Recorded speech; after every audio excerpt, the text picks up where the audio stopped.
Hey guys, welcome to Appalachia's Homestead. Patera here with a quick video for you. We are starting to harvest our Yukon Gold potatoes. We are pushing day 70 this week. You can harvest them anywhere from day 70 to up to 90.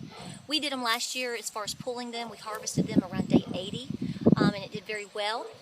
We're pushing around 70. We've been checking a couple of our plants and we're getting a lot of potatoes. This week we're supposed to get a lot of rain, so we decided to start pulling them and harvesting them and seeing what we get. Last year on one row, a 70-foot row of Yukon Golds, we got about 120 pounds.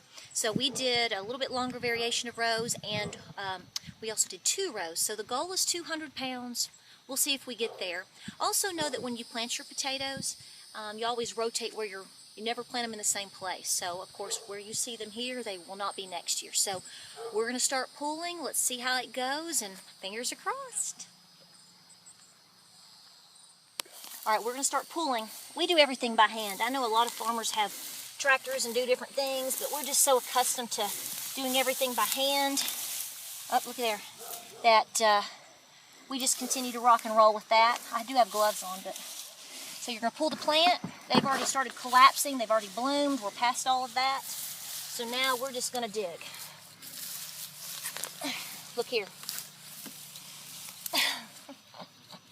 These are these Yukon Golds. That's just one deal there. You get dirty, but it's nice. Look at this soil that we have up here.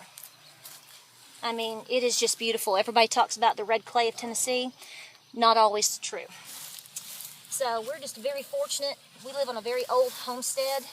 I've been told by several people this was a large cattle area many years ago. So probably has a lot to do with this. Some of these will be big, some of these will be small. So far we're doing pretty good. Keep digging. The main goal is, even if some of these potatoes were small, we don't want them to rot. And like I said, when you start getting all this rain in, see, that probably was part of the seed potato right there. See right here? There's the seed potato. There's still a couple of these small potatoes. Some folks take these and still cook them up, put them in with beans, these little tiny ones. But we're more interested in this size. We absolutely eat a lot of potatoes. It's part of the Appalachian diet for sure. And I'm going to tell you, there is nothing better than homegrown potatoes. They are very tender, very, just the skin is so fine and smooth and just fabulous. Now to get these 2 rows that we have planted, I bought a 50-pound bag of Yukon Golds. I think it cost $22. So if we get 200 pounds, which is our hopeful goal, then I think we'll come ahead. So we'll keep pulling. We'll be back with you. Okay, so if you're wondering how we planted this, obviously we had prepared the soil. I hand trenched the entire rows myself with a hoe. And then I planted, we had cut the seed potatoes into different, to where each of the actual seed potatoes themselves had at least 2 or 3, I like to get 2 or 3 eyes on each section. And we put that in here. I actually put down some Epsom salt and in here, and that's all I did. We covered them up, really thick, really heavy with its actual dirt. And then I came back and I mulched with straw. So that is the method that we have used the past 2 years for our potatoes. So this is actually our 3rd year. Because we did do it at an urban style. We did big barrels and in the ground at our old house in the suburbs. It worked just fine. So let's see. So I know that a lot of folks will go, "Girl, why are you out here by hand?" I like doing this. I think it's fun. It's like a treasure hunt. Who doesn't love that? Come on. So this is exciting. We're just going to keep going. Let's see how much we get. Alright guys, we just finished the first row. It's actually starting to get dark, and it actually started to rain on us. So we may try to finish the 2nd row, we may not. We'll see how this ends up, but at least we got the first row harvested tonight.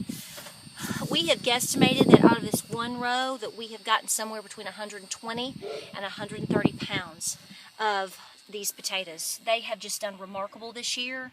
My instinct was to come out here and harvest them a little bit early. I just think that was the smart move, and it has certainly paid off. We have a couple that are, a little bit on the smaller side, but man, we have a lot that are just massive. Just to go over with you again what I did when we planted them, I actually did put down, I didn't tell you, we put down, I believe it's the dolomitic lime, and I threw some Epsom salt. That's all I did. Grew the plants, obviously. We covered them back with their dirt, and you just cannot go wrong with straw. Okay, with organic gardening. Really covered them up really heavy and thick. When it came time for them to start getting bigger and for them to start blooming, I started watching for the potato bugs. You might have seen that in my gardening video. And the only thing I used for pest control was two things. Plucking them off by hand and dropping them in a bucket of water every day. I just walk through and check and flip the leaves, look for the the eggs underneath there. And also I used neem oil. And the plants have stayed very healthy. They started giving way, and I told my husband, I said, I'm going to start, pulling a few just to see what's going on. And I'm telling you, I'm really happy. So if we've gotten between 120 and 130 pounds here, easy, I think we're going to meet our goal this year. We're very excited. So planting potatoes is just an absolute benefit for multiple reasons. For growing plants, but also to put away things for the winter. And we're just tickled to death. This is just, like I said, it's like searching for gemstones and mining for gold. It's just wonderful. So we appreciate you watching. We hope you learned a little something tonight. We're going to enjoy these. Be sure to, subscribe here if you like what you see. We're also on Facebook, Instagram, and we have our own blog. Send us any questions, and we just appreciate y'all's support. You're part of the reason we love doing what we're doing. We love this community of homesteaders and just good people. So y'all take care out there. We're going to see if we can get us some more potatoes.